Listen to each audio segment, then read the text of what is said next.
Good afternoon to everyone. Good afternoon sir. कैसे हैं आप लोग? ठीक ठाक।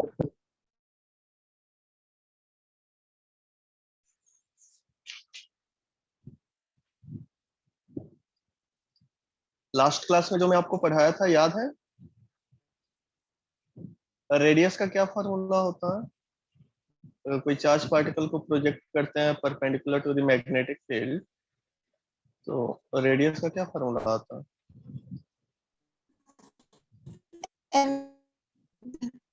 mv divided by bq, right? तो देखो, एक और मैं क्वेश्चन आपको दे दे रहा हूँ, इसको बना लो, उसके बाद नेक्स्ट टॉपिक हम लोग पढ़ेंगे। और प्रोटॉन जिसका चार्ज आपको पता है 1.6 इंटू 10⁻⁻19 कूलम, मास भी आपको पता है 1.67 into 10⁻⁻27 kg, is shot with a uniform or with a speed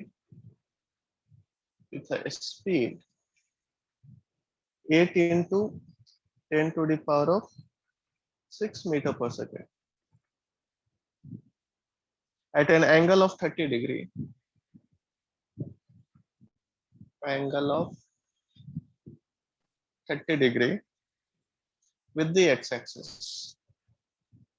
With the x-axis. Uniform magnetic field V form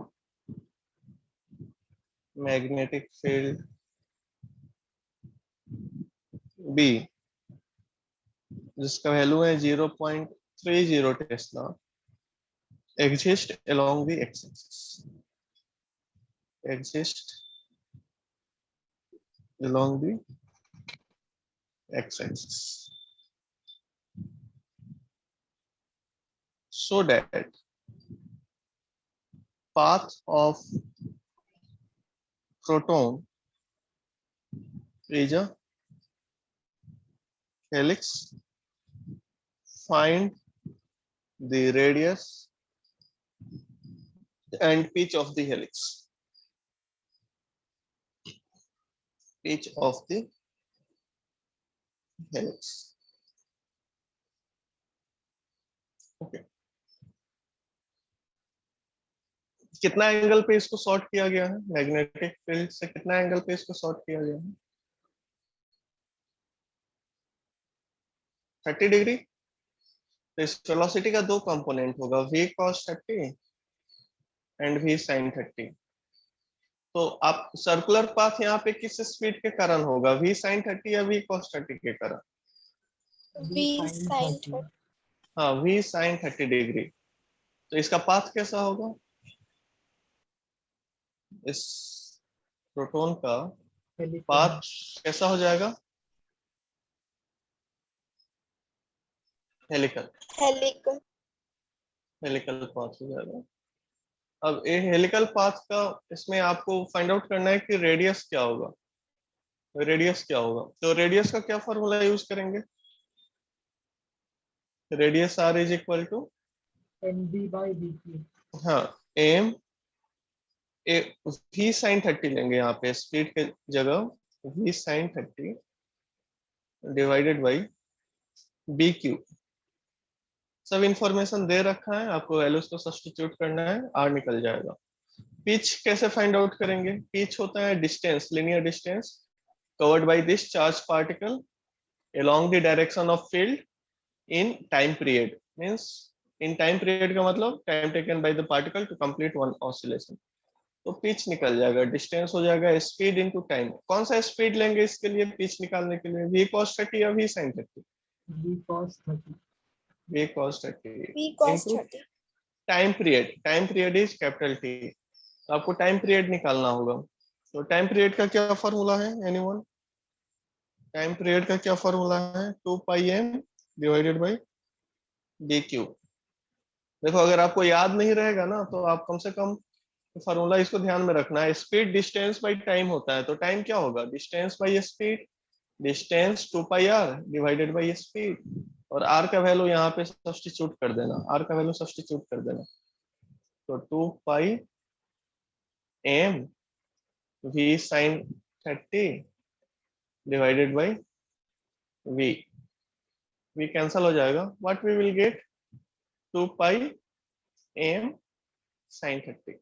2 pi m sin 30. Okay. Sir वो V के जगह V cos 30 होना. हाँ, v के जगह क्या कह रहा है? cos 30 हो गया ना. वेट ये फॉर्मूला में वेट. टाइम पीरियड का क्या फॉर्मूला मैं आपको बताया था? 2 pi m divided by bq ना.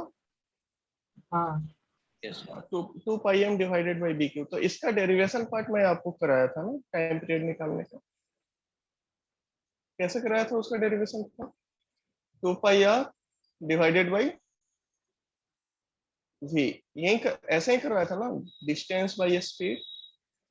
और r का जगह हम क्या लिखे थे हम लोग? mv divided by bq. यही लिखे थे ना. तो v कैंसल हो गया था, but we had got 2 pi m divided by bq. तो देखना यहाँ पे जो टाइम पीरियड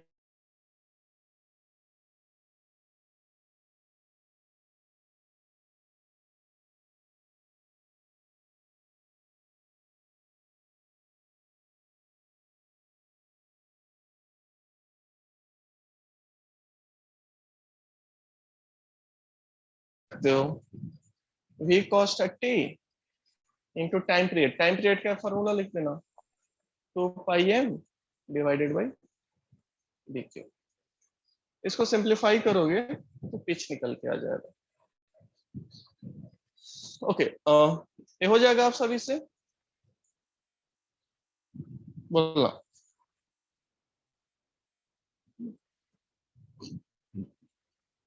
फाइंड आउट हो जाएगा ना. Yes, sir. ठीक है, तो मैं आपको नेक्स्ट टॉपिक अब पढ़ाता हूँ. साइक्लोट्रॉन. जो नेक्स्ट टॉपिक है वो इम्पोर्टेंट है सीबीएसई पॉइंट ऑफ व्यू से. तो पिछले स्लाइड का क्या? स्क्रीनशॉट लेना था स्लाइड का.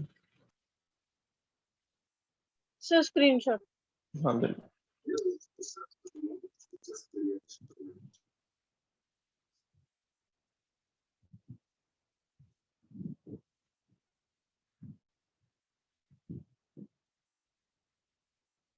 Done sir. ओके.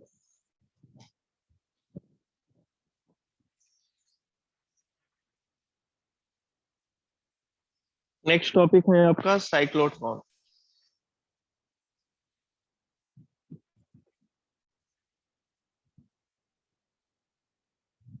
साइक्लोट्रॉन. तो साइक्लोट्रॉन होता क्या है? सबसे पहले तो आपको ये पता होना चाहिए कि साइक्लोट्रॉन होता क्या है. तो एक ऐसा डिवाइस होता है जो कि चार्ज पार्टिकल को एक्सलरेट करता है, उसके स्पीड को बढ़ाता है, उसके एनर्जी को बढ़ाता है. Right.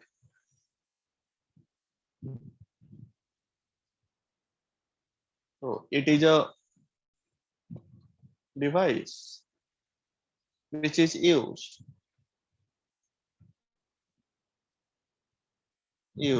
to accelerate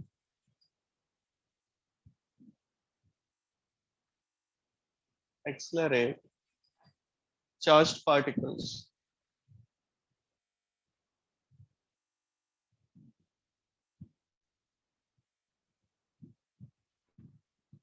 It is a device which is used to accelerate charged particle to get high kinetic energy or high energy.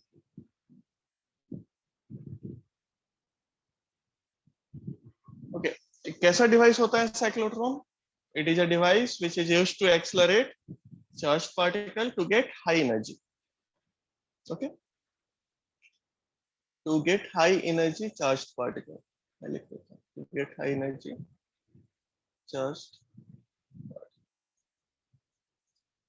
Okay, अब इसका कंस्ट्रक्शन को समझो. कंस्ट्रक्शन,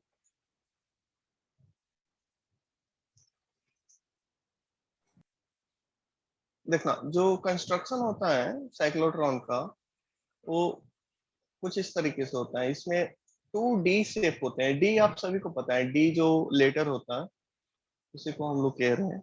यहाँ पे 2D शेप है.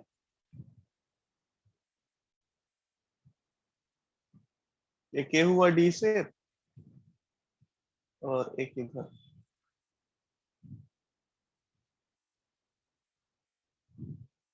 एक इधर हुआ.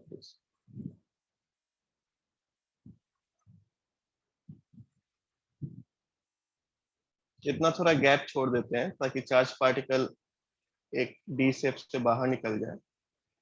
ये थोड़ा गैप छोड़ देते हैं यहाँ. ऐसा.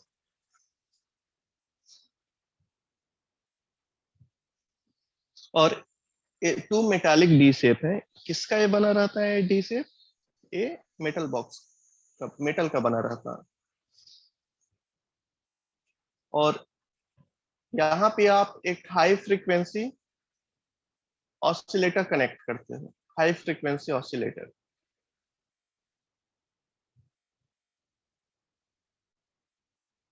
दोनों डी के क्रॉस हाई फ्रीक्वेंसी ऑसिलेटर हम लोग कनेक्ट करते हैं. राइट, ये D1 हो गया और ये D2 हो गया. ठीक है, अब देखना इसमें क्या मैं लिख रहा हूँ कंस्ट्रक्शन में, लैंग्वेज पार्ट में. It consist of two hollow flat semicircular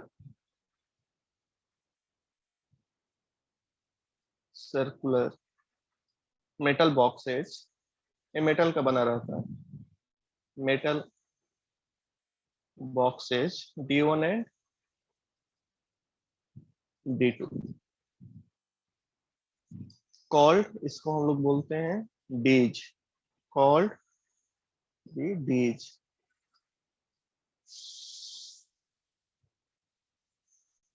on account of their shape, इसका जो नाम पड़ा है वो इसके शेप की वजह से पड़ा है. On account of their shape like the letter D. जो लेटर डी है इसी शेप की वजह से इसका नाम पड़ा है. इसको हम लोग डीज बोलते हैं. डीज. उसके बाद देखना D2 डीज का मतलब क्या है? D1 and D2. D2 these are separated. दोनों के बीच में गैप है थोड़ा सा. Separated by narrow parallel gap. Parallel gap. देखो दोनों डीज के बीच में एक छोटा सा गैप है यहाँ पे, तो यहाँ आप लिखो हाई फ्रीक्वेंसी ऑसिलेटर. ये आपका high frequency oscillator. Oscillator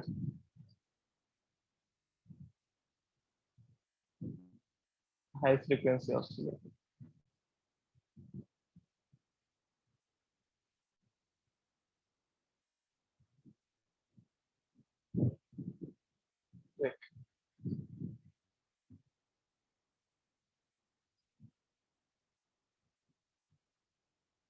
high frequency oscillator.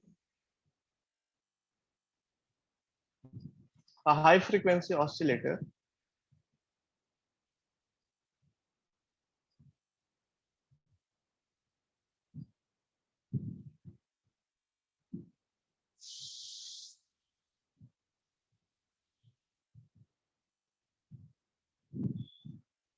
which provides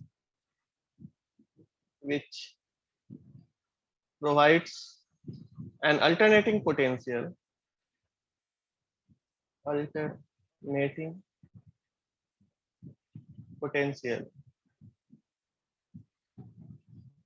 of the order of,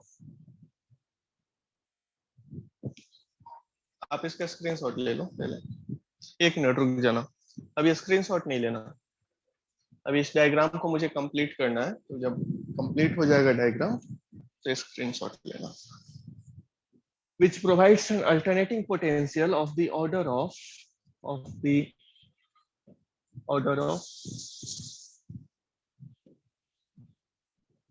ये आपका एसी है या डीसी है बताना.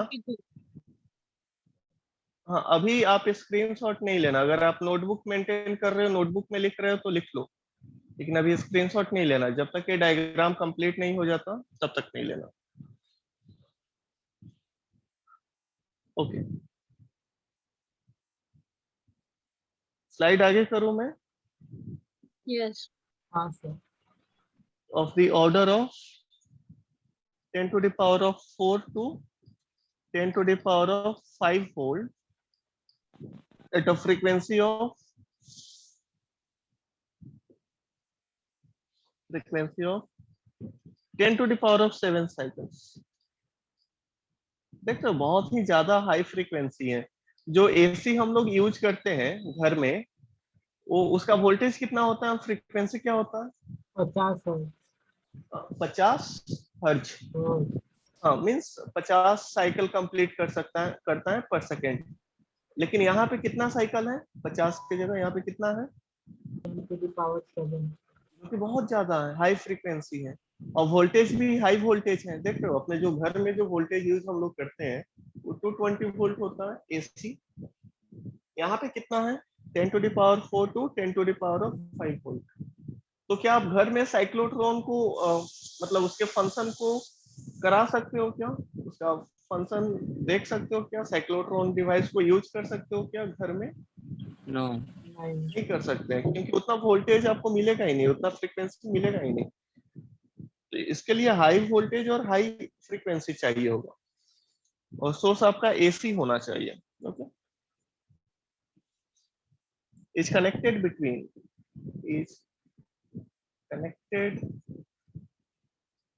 between the two disks.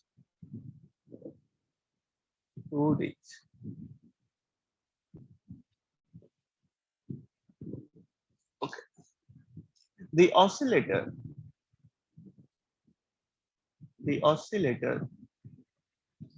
establishes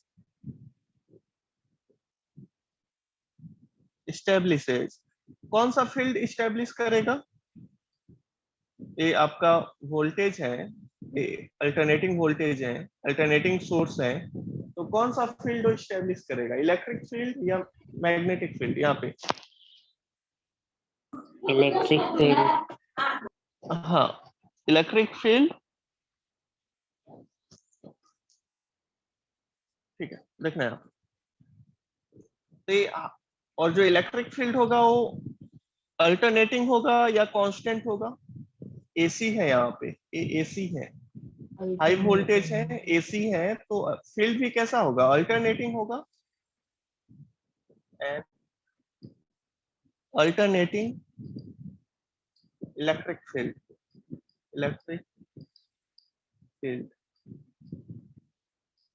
in the air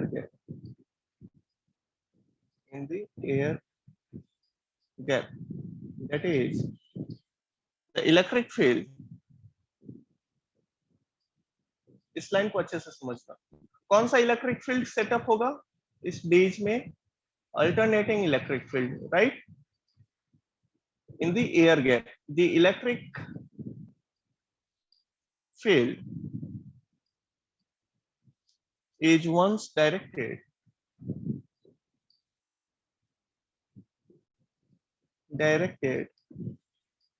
toward D1, पहले वो D1 की तरफ डायरेक्टेड होगा एंड देन टुवर्ड D2। देखो क्योंकि अल्टरनेटिंग इलेक्ट्रिक फील्ड है, इसका मतलब क्या हुआ, इलेक्ट्रिक फील्ड का डायरेक्शन चेंज होगा, पहले वो D1 की तरफ डायरेक्टेड होगा, फिर बाद में D2 की तरफ डायरेक्टेड होगा, फिर D1 की तरफ डायरेक्टेड होगा, फिर D2 की तरफ डायरेक्टेड होगा, राइट। इसका मीनिंग समझ में आया, वो चेंज होता रहेगा इसका इलेक्ट्रिक फील्ड का डायरेक्शन, कभी D1 होगा तो कभी D2 होगा, फिर कभी D1 होगा तो कभी D2 होगा, इस तरीके से।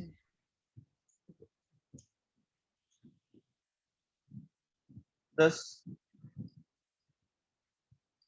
D1 and D2 become alternately positive and negative.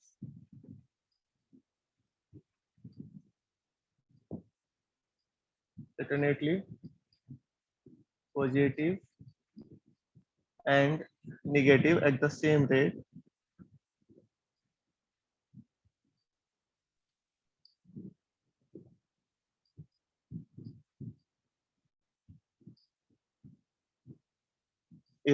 as the frequency of the oscillator। इसका मीनिंग समझ में आया। ऑसिलेटर का क्या फ्रीक्वेंसी है, ऑसिलेटर का क्या फ्रीक्वेंसी है, 10 to the power of 7 cycle.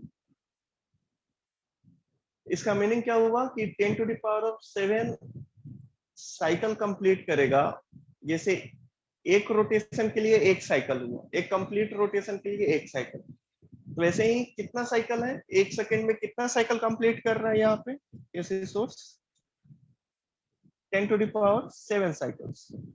तो 10 to the power of 7 cycles complete कर रहा है, तो आपका पॉजिटिव एंड नेगेटिव जो चार्ज होगा डीज के ऊपर वो सेम रेट से होगा, जिस रेट से फ्रीक्वेंसी है, जिस रेट का फ्रीक्वेंसी है ऑसिलेटर का, उसी रेट से D1 और D2 alternately positive and negative charge होगा। यानी एक सेकेंड में कितना बार हो जाएगा positive and negative charge change, 10 to the power of 7 times. इसका मीनिंग देखो, एक सेकेंड ही आप लेके चलो, एक सेकेंड में अभी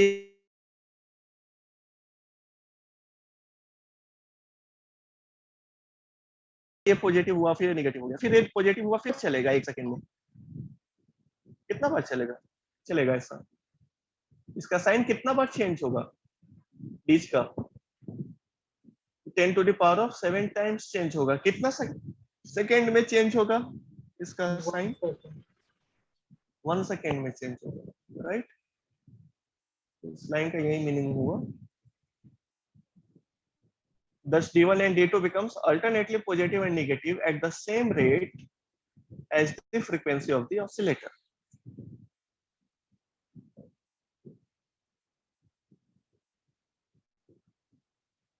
A source S is placed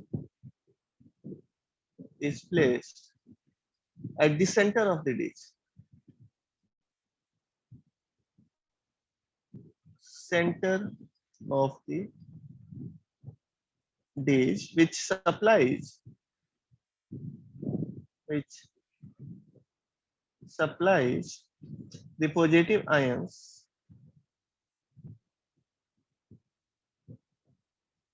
which supplies the positive ions to be accelerated।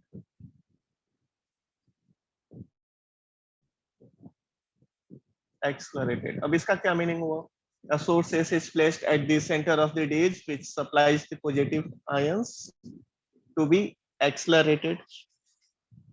देखो इसके सेंटर पे, यहाँ पे जो डायग्राम में बनाया हूँ, यहाँ पे दोनों डिश के जो सेंटर है, यहाँ पे आप एक सोर्स को रख रहे हो, और इस सोर्स को रखने से क्या होगा, कोई चार्ज पार्टिकल है जो यहाँ पे सोर्स है, वो कोई चार्ज पार्टिकल है, इस सोर्स को रखने से क्या होगा, इलेक्ट्रिक फील्ड जो होगा इस चार्ज पार्टिकल को अपने डायरेक्शन में मूव कराएगा, राइट। तो अगर इलेक्ट्रिक फील्ड का डायरेक्शन इधर है प्लस से माइनस, सपोज करो D2 प्लस है D1 माइनस है, तो चार्ज पार्टिकल इस D1 में जाएगा। जैसे ही ये D1 में जाएगा, इस डीज के अंदर मैग्नेटिक फील्ड होगा, इसके अंदर डीज के अंदर मैग्नेटिक फील्ड होगा, और वो मैग्नेटिक फील्ड क्या कराएगा, वो इस चार्ज पार्टिकल को सर्कुलर पाथ में घुमा देगा। फिर जैसे ही ये गैप में आया, फिर से यहाँ पे देखो magnetic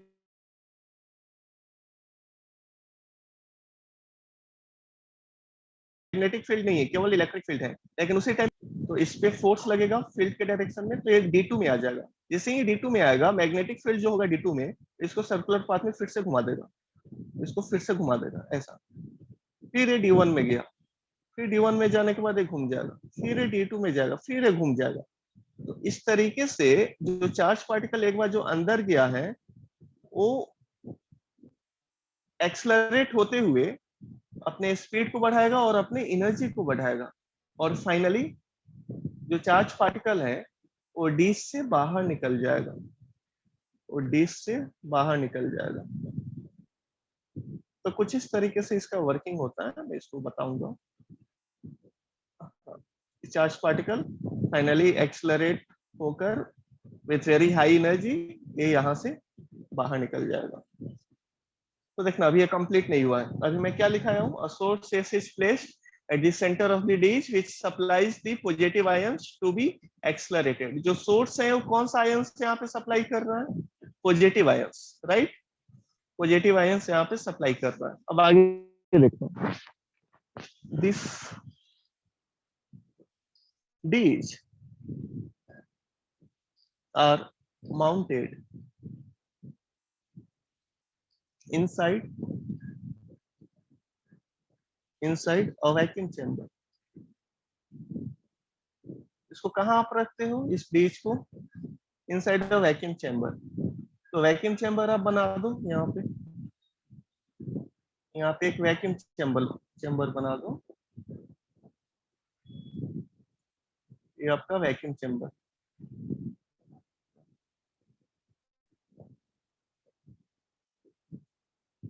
this is a vacuum chamber. इस पूरे सेटअप को आप वैक्यूम चैम्बर के अंदर रखते हो, okay. The chamber is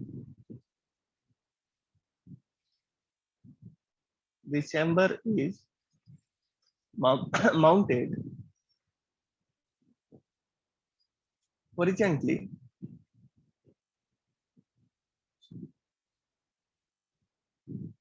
between the pole pieces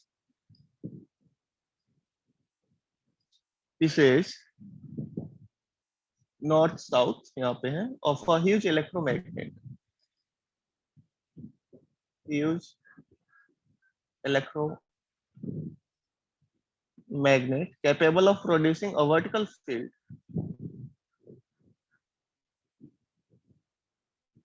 producing a vertical field B, okay. तो देखना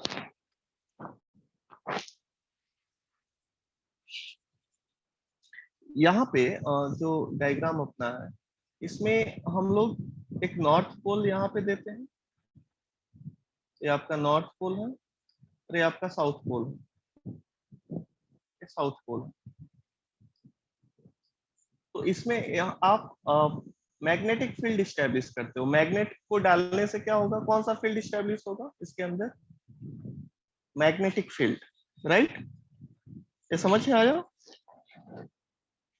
मैग्नेट को डालने से कौन सा फील्ड स्टैब्लिश हो जाएगा, मैग्नेटिक फील्ड।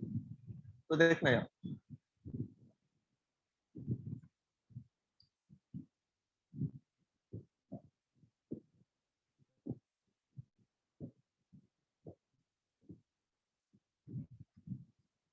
यहाँ पे आपका नॉर्थ पोल,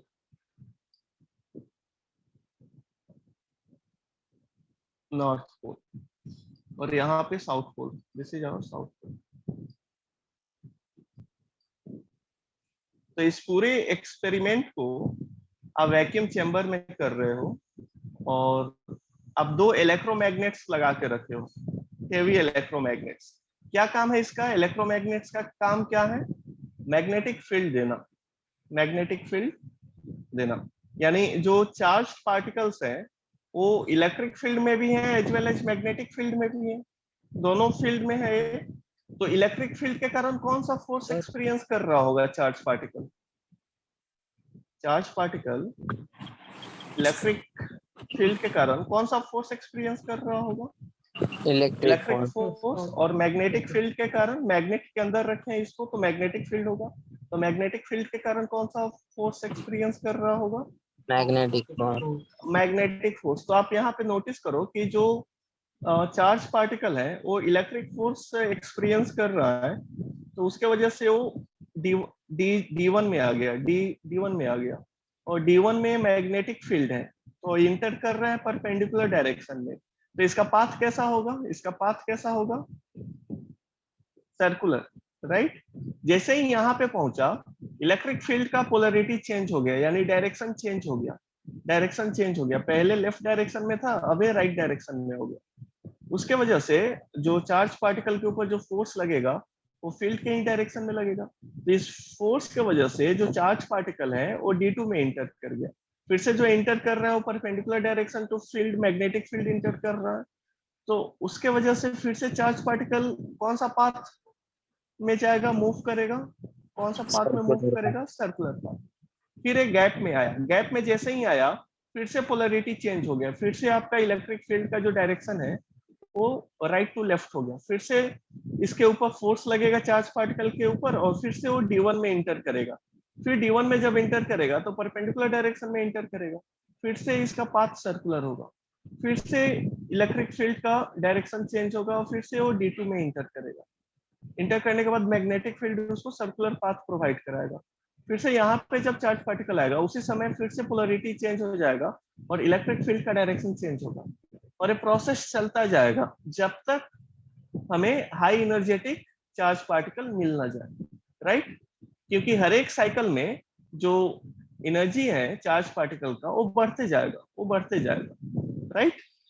ये समझ में आया सबको? समझ में आया जो अभी मैं आपको डायग्राम से बताया हूँ? Yes, sir. ठीक है, अभी मैं वर्किंग लिखूंगा, लैंग्वेज लिखूंगा, लैंग्वेज को अच्छे से समझ लेना। वर्किंग। सर प्रीवियस स्लाइड एक बार दिखाओ ना। हाँ, अब आप चाहो तो स्क्रीनशॉट ले सकते हो फर्स्ट पेज का।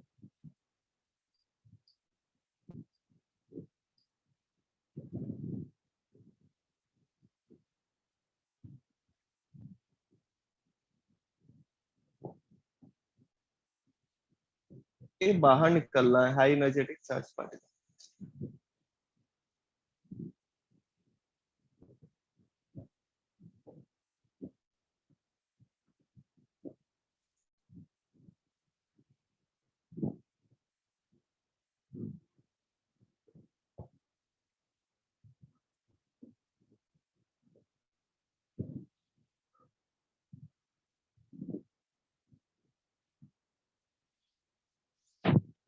ओके, ले लिए स्क्रीनशॉट इसका, नेक्स्ट स्पेस पेज का। Starting.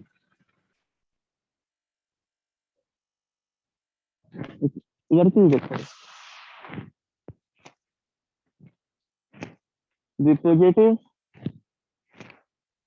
ions emitted from the source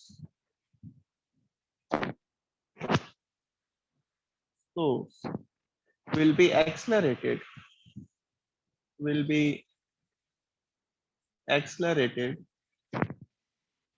in the gap plus toward the D's का मतलब है D1 and D2, D's which is negative at that time,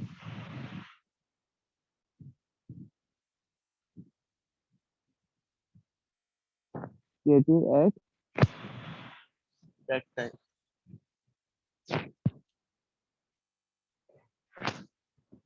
Okay. Let it be dt. Let it be dt. Since there is no electric field inside the dish, पता ना ये जो डीज है इसमें electric field नहीं है. डीज के अंदर केवल कौन सा फील्ड है? Magnetic field. केवल मैग्नेटिक फील्ड है डीज के अंदर, केवल मैग्नेटिक फील्ड है, इलेक्ट्रिक फील्ड नहीं है, क्योंकि ये मेटल का बना हुआ है. तो मेटल के अंदर इलेक्ट्रिक फील्ड क्या होता है? जीरो. तो इलेक्ट्रिक फील्ड नहीं है. इलेक्ट्रिक फील्ड केवल इस गैप में है, जो गैप है ना D1 D2 के बीच का, इसी गैप में है. और मैग्नेटिक फील्ड डीज के अंदर है, डीज के अंदर है. वही मैं लिख रहा हूं. Since there is no electric field, since there is no electric field inside the dish, inside the dish, the positive ions, the positive ions move with constant speed, move with constant speed along circles of constant radius. along, मैं अभी आपको बताया था ना कि D1 और D2 के अंदर सर्कुलर पाथ में मूव करेगा with constant speed along circle of constant radius, constant radius under the influence of, कौन सा फील्ड के इन्फ्लुएंस में मूव करेगा? Influence of magnetic field.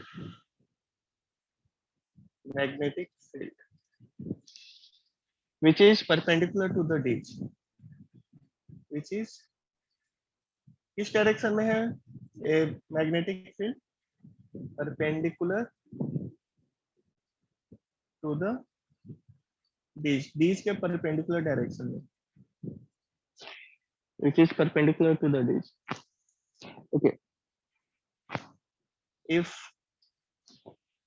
by the time the ions emerge from D2,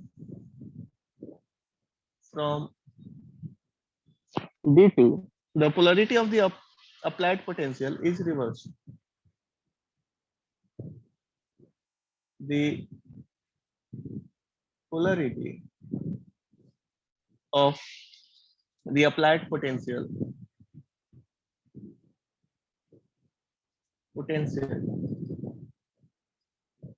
is reversed. इसका meaning क्या हुआ?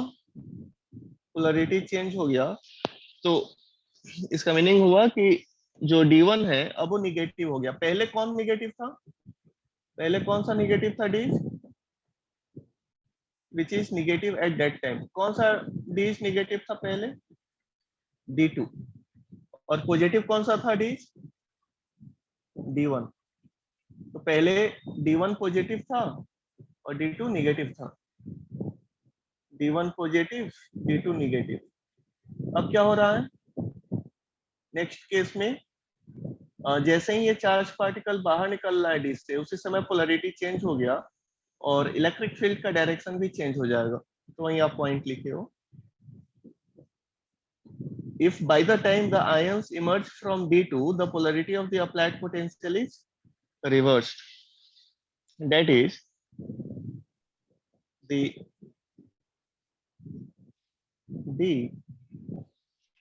D1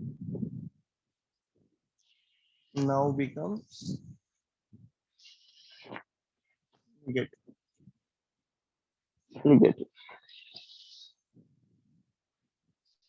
The positive ions will again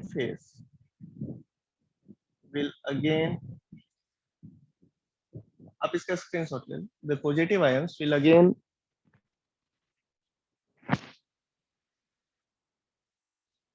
ले लिए screenshot.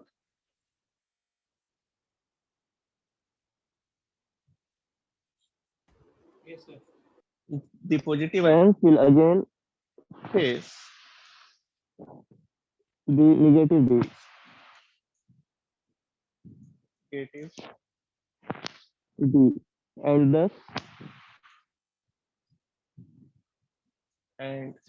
thus will be again accelerated.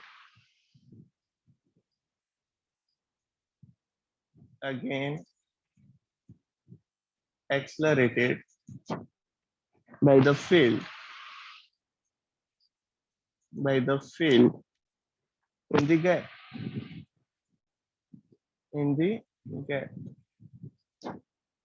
Since their velocity is increased,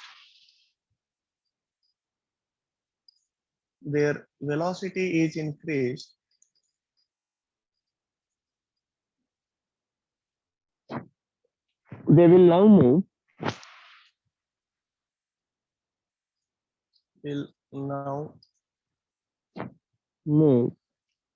through B1 along circular arc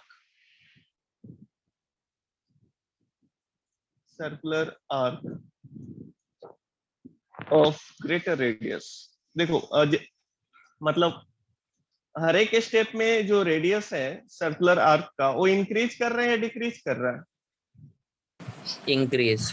increase कर रहे हैं. क्यों increase कर रहे हैं? क्योंकि स्पीड इंक्रीज कर रहा है. राइट, स्पीड इंक्रीज कर रहा है, उसके वजह से उस रेडियस भी इंक्रीज करेगा. They will now move through D1 along circular arc of greater radius as shown in figure.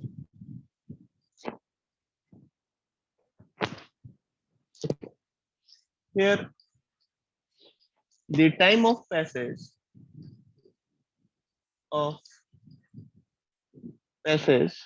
to complete the semicircle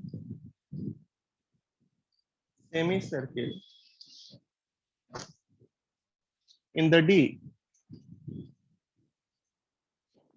remains the same.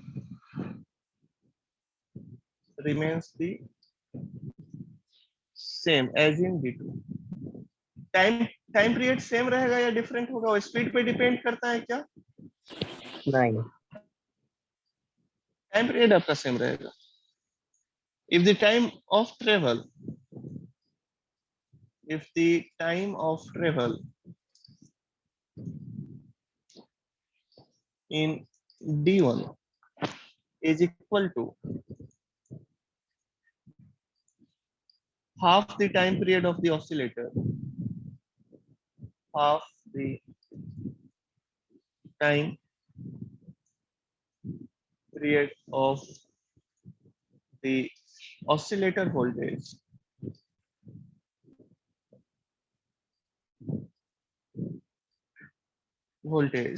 the positive ions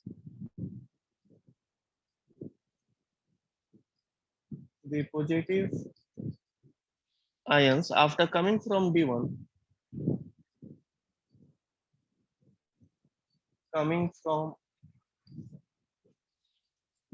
will find the reversed field,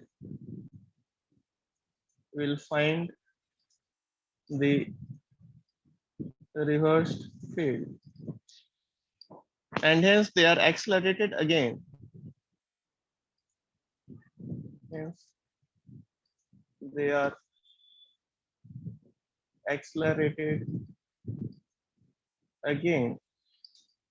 In the gap D1 D2.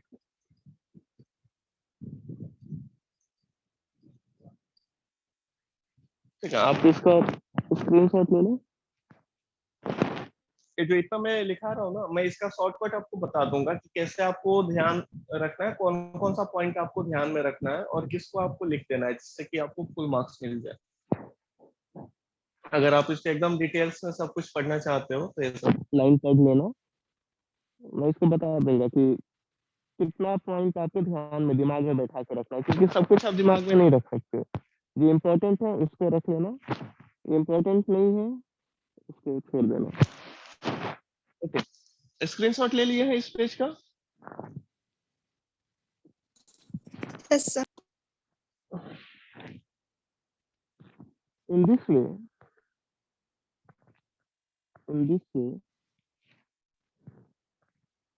the positive ions move faster and faster in ever expanding circles.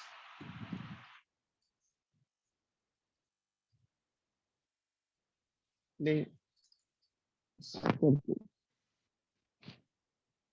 until they reach the outer edge of the disk.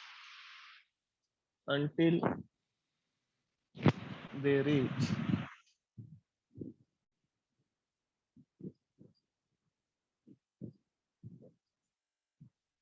Reach outer edge of of the disk of the disk, where they are deflected by where they are deflected by deflector plate deflector plate and strike the target. Strike the target.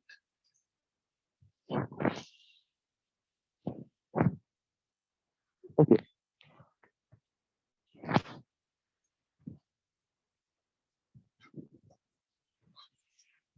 मैं इसको पहले complete कर लेता हूँ, उसके बाद एक बार और मैं आपको लैंग्वेज में बता दूंगा कि इतना ज्यादा लैंग्वेज लिखने का जरूरत नहीं है या याद रखने का भी जरूरत नहीं है। आपको जितना जरूरत है उतना मैं बता दूंगा।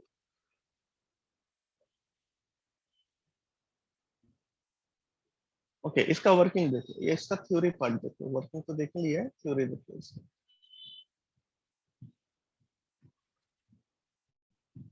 Theory,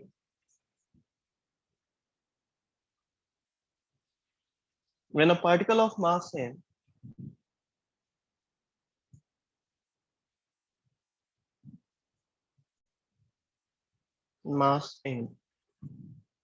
and charge q moves with a velocity v in the magnetic field of flux density b, then the radius r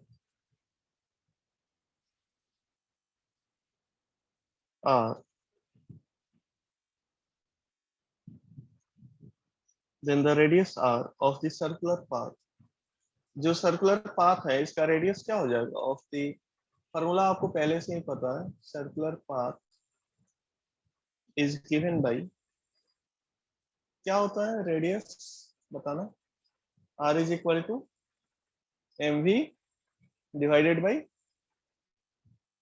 bq, यही होगा ना रेडियस जो सर्कुलर पाथ में घूम रहा है एक charge particle due to this magnetic field, इसका रेडियस यही होगा। थोड़ा डायग्राम इसको सही से बना लेना, ये सब सर्कुलर पाथ है सब।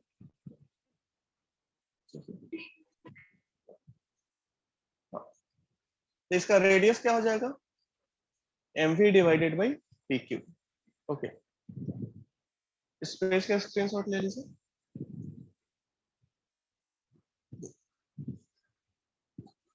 वर्किंग को मैं थोड़ा सा और कंसाइज करके बता दूंगा।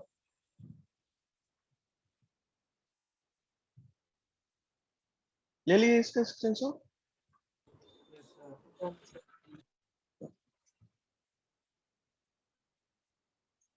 एज द स्पीड इंक्रीज कर रहा है या डिक्रीज कर रहा है टाइम के साथ? इंक्रीज कर रहा है, और इलेक्ट्रिक फील्ड के वजह से इंक्रीज कर रहा है। जो स्पीड है ना वो चार्ज पार्टिकल का, वो इंक्रीज कर रहा है due to electric field. Increases every time the particle passes through the gap। जब भी गैप से पार्टिकल पास करेगा उस टाइम पे स्पीड पार्टिकल का इंक्रीज हो जाएगा, और जैसे ही स्पीड इंक्रीज होगा और वो डीज में इंटर करेगा उसका रेडियस भी इंक्रीज हो जाएगा। द पार्टिकल, अगर इलेक्ट्रिक फील्ड नहीं होता तो केवल मैग्नेटिक फील्ड होता तो पाथ कैसा होता चार्ज पार्टिकल का?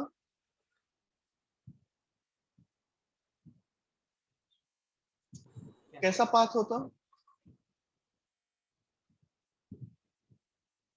सर्कुलर पाथ होता ना।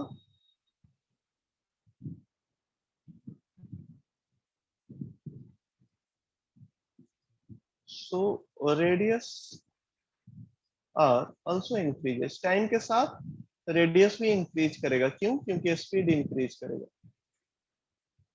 Increases.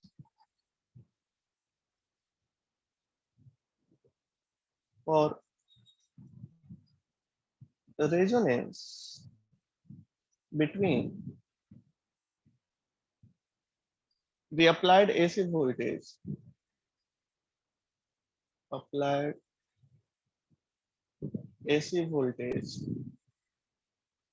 and the moving particle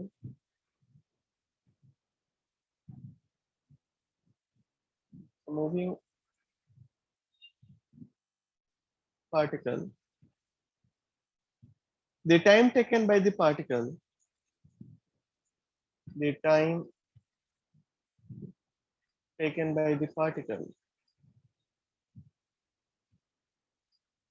to travel to the circular arc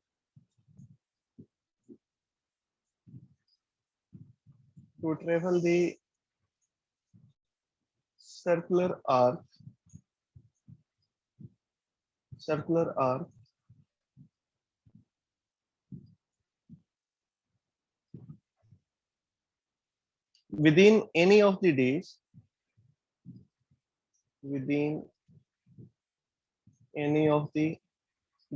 D1 ले लो या D2 ले लो, between any of the days must be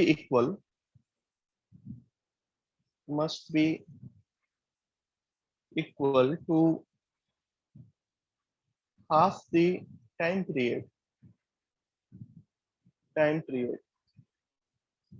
of the applied voltage oscillator,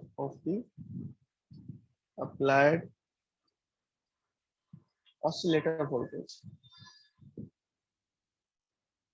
जो अप्लाइड ऑसिलेटर वोल्टेज है, जो उसका टाइम पीरियड है, उसका हाफ होना चाहिए।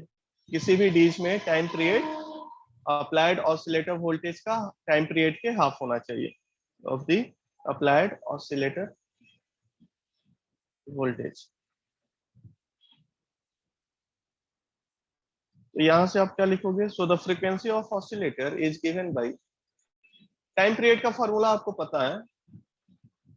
सो मैं पहले टाइम पीरियड लिख देता हूं। Time period of the oscillator is given by time period का क्या हो जाएगा formula? 2 pi m divided by B Q. तो फ्रीक्वेंसी क्या हो जाएगा? द फ्रीक्वेंसी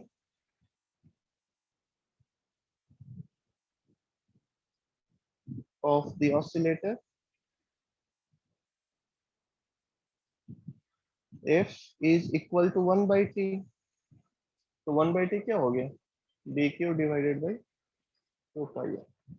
यानी किसी एक डी को आप लो और उसमें जो टाइम पीरियड लग रहा है इस चार्ज पार्टिकल को हाफ पाथ को कंप्लीट करने में, हाफ सर्कुलर पाथ को कंप्लीट करने में, वो टाइम पीरियड जो अप्लाइड वोल्टेज का जो फ्रीक्वेंसी है या जो टाइम पीरियड है उसका हाफ होना चाहिए, तो टाइम पीरियड क्या है ऑसिलेटर का, हाई वोल्टेज ऑसिलेटर का? 2 pi m divided by B Q. Frequency क्या है इसका? BQ डिवाइडेड बाई 2πm, तो इसका हाफ होना चाहिए, जो टाइम पीरियड होगा वो इसका हाफ होगा with in any days. Okay, तो ये बहुत ही लंबा टॉपिक लग रहा है आपको, लेकिन उतना लंबा है नहीं, ये 7 पेज का हो गया है, लेकिन 7 पेज का नहीं होना चाहिए। चलो ठीक है, आप स्क्रीनशॉट ले लो, मैं इसको शॉर्ट में बता देता हूँ क्या क्या आपको याद रखना है। सब कुछ तो आप याद नहीं रख सकते हो, जो याद रखना है वो मैं बता देता हूँ फिर से।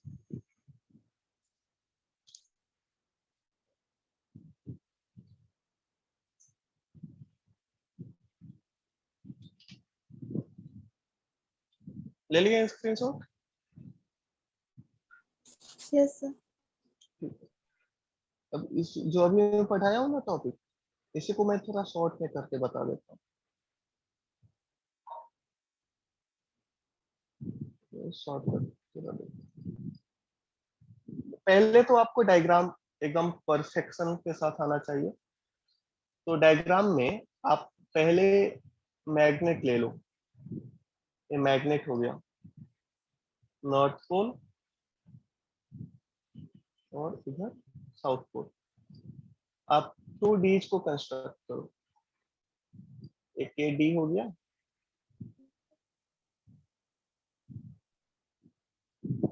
और एक यहाँ पे डी हो गया।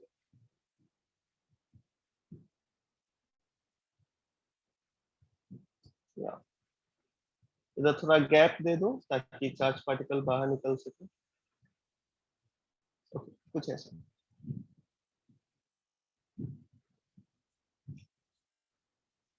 इन दोनों डीज को किससे कनेक्ट करो? हाई वोल्टेज ऑसिलेटर से, हाई वोल्टेज ऑसिलेटर से इसको कनेक्ट किया।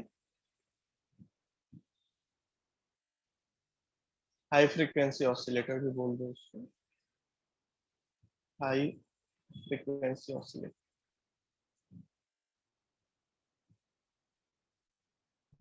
ऑसिलेटर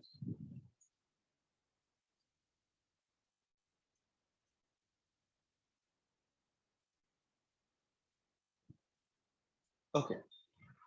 अब देखना, आप एक सोर्स लिए हो, यहाँ पे सोर्स जो है वो पॉजिटिव आयंस रिलीज करेगा, मतलब सोर्स की किसका है, वो पॉजिटिव चार्ज आयंस का, यानी उस सोर्स से पॉजिटिव चार्ज आयंस आपको मिलेगा। तो पहले तो आप यहाँ पे मैग्नेट लगाए हो, मैग्नेट लगाए हो तो डीज के अंदर केवल आपका मैग्नेटिक फील्ड है, मैग्नेटिक फील्ड है जिसका डायरेक्शन में डॉट से दिखा रहा हूँ। इनटू द प्लेन है या आउटसाइड द प्लेन है, ये आपके तरफ आ रहा है या आपसे दूर जा रहा है मैग्नेटिक फील्ड। यहाँ पे डॉट है, ये स्क्रीन से बाहर आ रहा है या स्क्रीन के अंदर जा रहा है मैग्नेटिक फील्ड, पहले बताओ। बाहर आ हाँ, स्क्रीन से बाहर आ रहा है। ये हाई फ्रीक्वेंसी ऑसिलेटर है, तो हाई फ्रीक्वेंसी ऑसिलेटर से आपको electric field, alternating electric field मिलेगा। ये D1 ले लो, ये D2 ले लो, 2 डीज है अपने पास, D1 एंड D2। यहाँ पे सोर्स है, बीच में आप सोर्स रख दिए ये गैप में। तो देखना यहाँ पे मैं आपको क्या बताया कि आपको कैसा इलेक्ट्रिक फील्ड मिलेगा, अल्टरनेटिंग इलेक्ट्रिक फील्ड मिलेगा, इलेक्ट्रिक फील्ड मिलेगा जिसका पोलैरिटी चेंज होगा। अल्टरनेटिंग इलेक्ट्रिक फील्ड मिलेगा whose polarity will change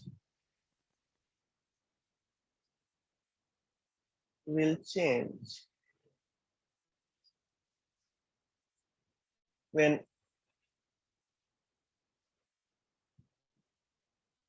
positive charged ions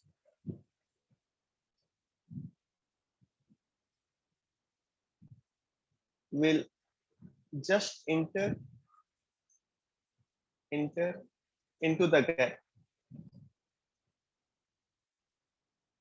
जैसे देखो हमने क्या सपोज किया, सपोज करो D2 आपका पहले पॉजिटिव है, पहले D2 पॉजिटिव है और D1 निगेटिव है, तो इलेक्ट्रिक फील्ड का डायरेक्शन किधर होगा? D2 टू D1, और यहाँ पे ये आपका जो सोर्स है वो पॉजिटिव चार्ज का सोर्स है, ये पॉजिटिव चार्ज का सोर्स है। तो इस पॉजिटिव चार्ज के ऊपर फोर्स किस डायरेक्शन में लगेगा, फोर्स किस डायरेक्शन में लगेगा, इलेक्ट्रिक फोर्स फील्ड के ही डायरेक्शन में लगेगा। तो इसके वजह से जो चार्ज पार्टिकल है वो किस में इंटर करेगा, ये किस में इंटर करेगा, D1 में। D1 में इंटर करेगा तो क्या ये स्ट्रेट लाइन पाथ में मूव करेगा या सर्कुलर पाथ में मूव कर जाएगा, क्योंकि D1 के अंदर कोई इलेक्ट्रिक फील्ड नहीं है, तो कौन सा पाथ में मूव करेगा, सर्कुलर पाथ में। हाँ, जैसे ही ये चार्ज पार्टिकल यहाँ पे आया, इस पॉइंट पे आया, जैसे ही ये गैप में इंटर करने वाला है, उसी टाइम पे पोलरिटी चेंज हो जाता है, यानी D1 पॉजिटिव हो जाएगा, D2 निगेटिव हो जाएगा। अब डायरेक्शन क्या रहेगा इलेक्ट्रिक फील्ड का, पॉजिटिव टू निगेटिव। तो फोर्स लगेगा चार्ज पार्टिकल के ऊपर, फोर्स लगेगा तो एक्सेलरेशन होगा, एक्सेलरेशन होगा तो वेलोसिटी इंक्रीज करेगा चार्ज पार्टिकल का, तो वेलोसिटी इंक्रीज करेगा, और उस फोर्स के वजह से जो चार्ज पार्टिकल है अब कौन से डीज में इंटर करेगा, कौन से डी में इंटर करेगा, D2 में। ये D2 में इंटर किया, जैसे ही ये इंटर किया इसका पाथ फिर से क्या होगा, सर्कुलर, सर्कुलर आर्क हो जाएगा, यहाँ पे आर्क हुआ। तो यहाँ पे बताना, यहाँ पे जो वेलोसिटी है, यहाँ पे जो वेलोसिटी है V1 और यहाँ पे जो वेलोसिटी है V2, वो इक्वल है या V2 V1 से ज्यादा, इक्वल है। नहीं देखो यहाँ पे जैसे जैसे टाइम पास करेगा ना, टाइम पास करेगा वैसे वैसे वेलोसिटी इंक्रीज होगा, वेलोसिटी इंक्रीज होगा, राइट। जैसे v is equal to U plus A T होता है ना, तो टाइम के बढ़ने के साथ वेलोसिटी भी इंक्रीज करेगा ना। ये समझ आया सबको। अगर इक्वल वेलोसिटी होता तो रेडियस आपको मतलब इक्वल रेडियस मिलता, या फिर रेडियस चेंज होता, आपको सेम रेडियस मिलता या रेडियस चेंज होता अगर वेलोसिटी इक्वल होता, सेम होता, क्योंकि रेडियस का फॉर्मूला मैं आपको क्या बताया, mv divided by B Q. तो जब ये D2 में इंटर करेगा तो हायर वेलोसिटी के साथ इंटर करेगा, यानी हायर वेलोसिटी के साथ इंटर करेगा, यानी जो रेडियस होगा सर्कुलर पाथ का D2 में, वो D1 के सर्कुलर पाथ के रेडियस से ज्यादा होगा, तो ये ज्यादा होगा।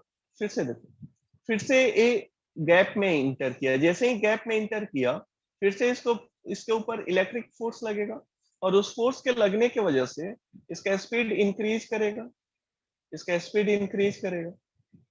तो फिर से यहाँ पे पोलरिटी चेंज होगा, और फिर से वो D1 में इंटर करेगा। जब D1 में इंटर करेगा तो जो सर्कुलर पाथ होगा उसका रेडियस और भी ज्यादा हो गया रहे ऐसा, और फिर से गैप में आया तो फिर से पोलरिटी चेंज हुआ, इलेक्ट्रिक फील्ड का डायरेक्शन चेंज होगा, तो इसके ऊपर फिर से फोर्स लगेगा। इस फोर्स की वजह से स्पीड बढ़ेगा, एक्सेलरेशन होगा तो स्पीड बढ़ेगा, और ये फिर से D2 में इंटर करेगा विथ हायर स्पीड।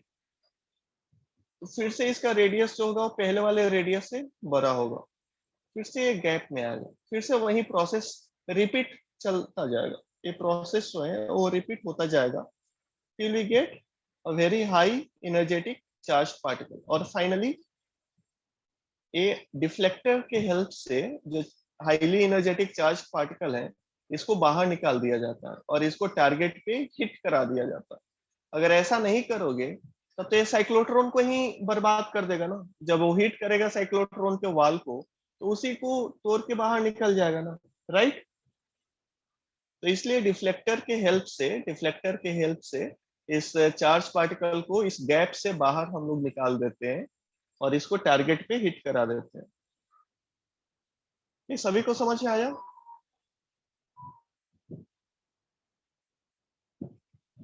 सभी को समझ में आया ये वर्किंग। तो inside these electric field is 0, magnetic field is not equal to 0. In the gap between two Ds,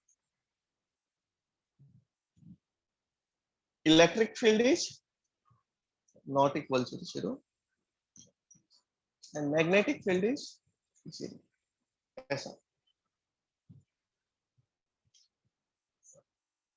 और ये पॉइंट आपको ध्यान में रखना है, जो अल्टरनेटिंग इलेक्ट्रिक फील्ड है वो कौन प्रोवाइड कर रहा है? Alternating electric field is provided by high frequency oscillator. High frequency oscillator, right? ये समझ आया आप सभी को? तो रेडियस क्या होगा? रेडियस ग्रेजुअली इंक्रीज करेगा क्योंकि स्पीड इंक्रीज कर रहा है, तो रेडियस भी स्पीड इंक्रीज कर रहा है, तो रेडियस भी सर्कुलर आर्क का इंक्रीज करेगा। और जो टाइम पीरियड होगा ऑसिलेटर का, जो टाइम पीरियड होगा ऑसिलेटर का, ऑसिलेटर क्या होगा? 2 pi m divided by BQ, या फिर फ्रीक्वेंसी क्या हो जाएगा ऑसिलेटर का? ये जो हाई फ्रीक्वेंसी ऑसिलेटर है इसका फ्रीक्वेंसी क्या हो जाएगा? BQ डिवाइडेड बाई 2 पाई। इसको ध्यान में रखना। ये वर्किंग प्रिंसिपल सभी को समझ में आ गया?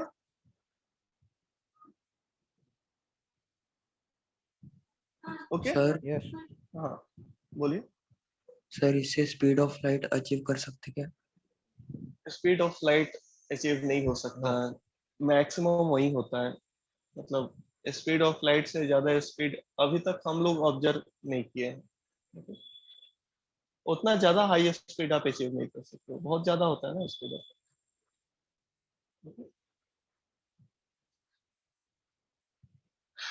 हाँ लेकिन डेफिनेटली हाई स्पीड होगा।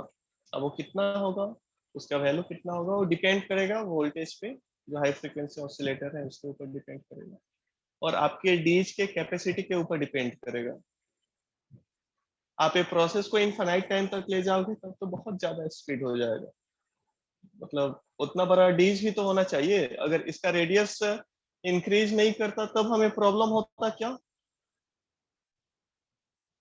High, very high speed charge particle को अचीव करने में, मतलब जो आप सोच रहे हो कि बहुत ज्यादा हो जाए, स्पीड ऑफ लाइट के इक्वल हो जाए या उससे ज्यादा हो जाए, वो पॉसिबल कब होता? जब इस डीज का शेप भी आप बहुत बड़ा लेते, तो उतना बड़ा तो पॉसिबल नहीं है ना।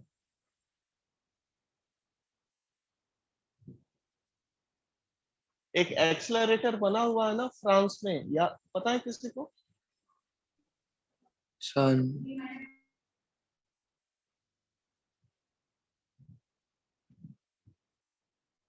मुझे नाम याद नहीं आ रहा है। Very high speed particle accelerator कुछ ऐसा है ना उसका नाम, फ्रांस में ऐसा है दो, जो कि बहुत ज्यादा किलोमीटर में हो, 40-50 किलोमीटर में बना हुआ है वो एक्सेलरेटर। तो इस टॉपिक को आप डिटेल्स में पढ़ते हो पार्टिकल फिजिक्स में। जब आप पार्टिकल फिजिक्स स्टडी करोगे इसको काफी डेप्थ में पढ़ोगे। तो समझ में आया सभी को? ओके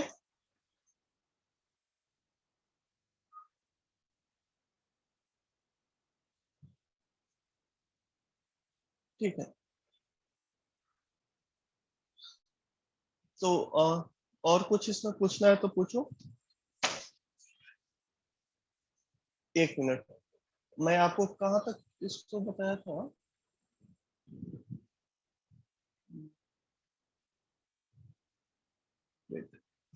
हाँ देखो टाइम पीरियड आ गया है आपका। अब आप अगर आपको एनर्जी कैलकुलेट करना है, energy of a particle accelerated by a cyclotron, accelerated by a cyclotron कैसे इसको फाइंड आउट करेंगे, एनर्जी को कैसे फाइंड आउट करेंगे?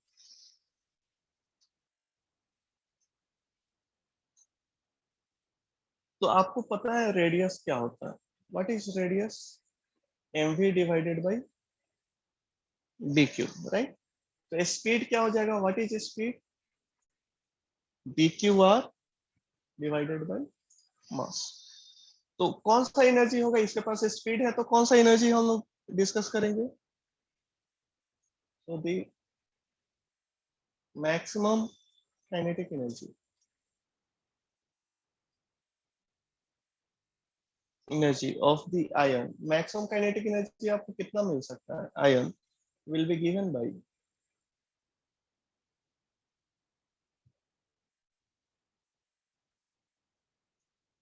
will be given by maximum kinetic energy आप कितना अचीव कर सकते हो? Half M V maximum square. तो यहाँ पे स्पीड है, मैक्सिमम स्पीड के लिए, मैक्सिमम स्पीड के लिए आप स्मॉल आर का वैल्यू कैपिटल आर ले लो, तो B Q capital R by M.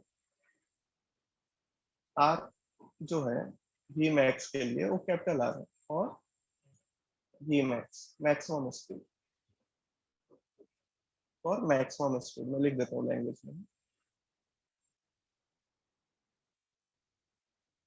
Maximum speed.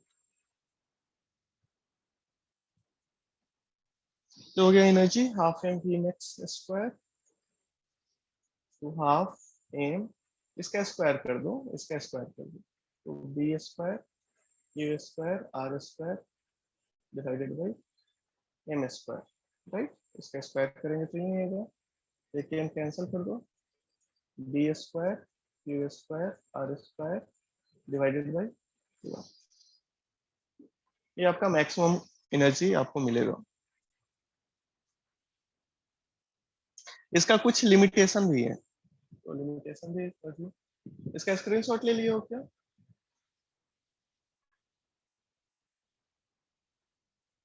Yes sir. Okay, इसका लिमिटेशन देखो क्या क्या लिमिटेशन है।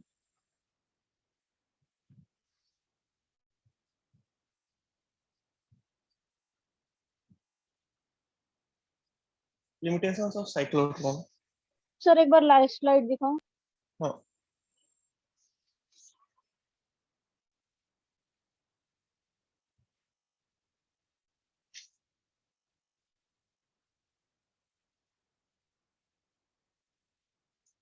ओके, देखना क्या क्या लिमिटेशन है। The maximum available particle energy, particle energy is limited due to the following factors।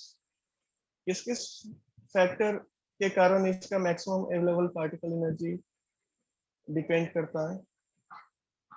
Factors, क्या क्या फैक्टर्स हैं जिसके कारण इसका maximum available particle energy limited है? तो फर्स्ट फैक्टर्स है इसका ड्यू टू लिमिटेड पावर है, limited power and frequency of the oscillator. ऐसा तो नहीं है कि आपके पास बहुत ज्यादा पावर एंड फ्रीक्वेंसी है ऑसिलेटर का, अगर वैसा कुछ होता तो डेफिनेटली एंड जो पार्टिकल का एनर्जी होता वो भी बहुत ज्यादा होता ऑसिलेटर। सेकेंड जो फैक्टर है लिमिटेड पार्टिकल एनर्जी का, वो है due to the maximum strength of the magnetic field,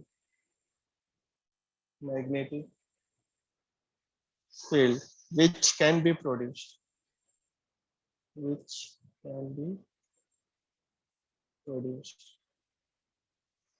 okay, ये दो मेन फैक्टर है लिमिटेड मैक्सिमम पार्टिकल एनर्जी का। एक तो limited power and frequency of oscillator और दूसरा है maximum due to maximum strength of the magnetic field which can be produced. ऐसा नहीं है कि आप इनफाइनाइट स्ट्रेंथ का मैग्नेटिक फील्ड प्रोड्यूस कर सकते हो लैब में, तो इस फैक्टर की वजह से जो पार्टिकल का एनर्जी होता है वो लिमिटेड होता है। ओके, तो आप इसका स्क्रीनशॉट ले लीजिए।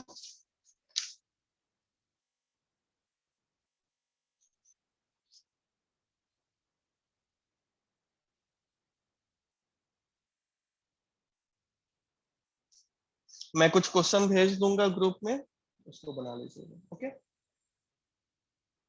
तो आज का क्लास हम लोग समाप्त कर रहे हैं यहीं से।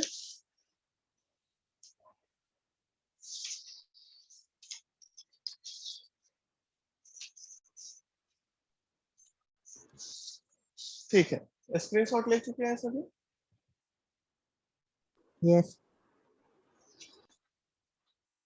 ओके, तो मैं क्वेश्चन भेज देता हूँ ग्रुप में। नेक्स्ट क्लास में हम लोग उसी क्वेश्चन को डिस्कस करेंगे, तो आप लोग प्रैक्टिस करना, नहीं बनता है तो कोई बात नहीं, नेक्स्ट क्लास में डिस्कस किया जाएगा उसको। Okay, by two everyone. Sir हाँ, एक बार वो शॉर्टकट वाला पेज दिखाइए ना।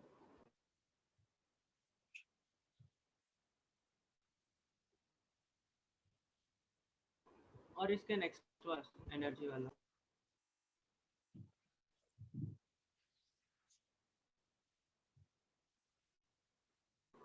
Thank you sir. ओके।